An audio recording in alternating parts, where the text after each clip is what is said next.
උපන්දිනය සමරන ආසේල මැතිතුමනි මගේ සියලුම සම්භාවන අමුත්තනී මිත්‍රවරුනි මම කතා කරන්න නෙමෙයි ආවේ මෙතුමන්ට සුබ උපන්දිනක් වේවායි කියලා ප්‍රාර්ථනා කරලා යන්න තමයි ආවේ.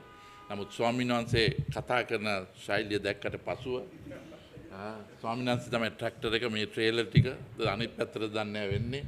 නමුත් ඉතාමත් සාර්ථකව තමාලගේ දේශපාලන සංස්කෘතිය ජනතාවට බිහි කළ දීලා තියෙනවා.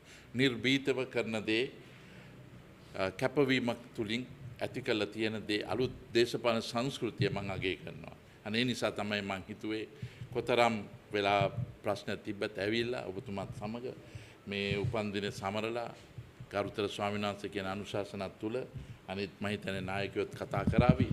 මට අවශ්‍ය වන්නේ මේ මොහොතේ අපි රටක් යම් විදිහින් කැළඹිලා ප්‍රශ්නයක් තියෙන අවස්ථාවක තමයි තිබෙන්නේ.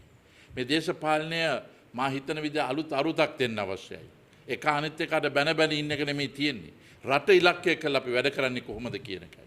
ඡන්ද වේදිකාවල කියන දේවල් අන්තිමට ඡන්දෙට පසුව ඒක නාමිකව නිකන් කතා කරන විෂයක් බවට පත් වෙනවා නම් ඒක ලොකු ප්‍රශ්නයක්.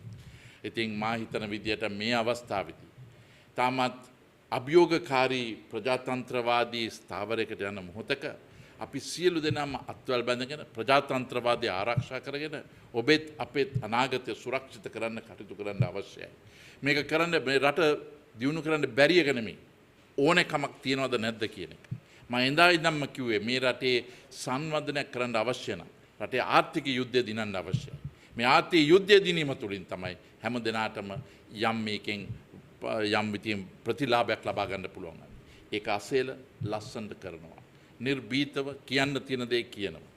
මම හිතන විදිහ අපි සියලු දෙනාම අත්වල බැඳගෙන කටයුතු කරොත් එතුමාගේ එන උපන්දිනයට පෙර ඉතාමත් තීරණාත්මක ගමනක් අපි සියලු දෙනාම ගමන් කරાવી කියලා මතක් කිරීමෙන් ඔබ සියලු දෙනා ජය වේවා කියලා මන් දිහාට වෙනවා.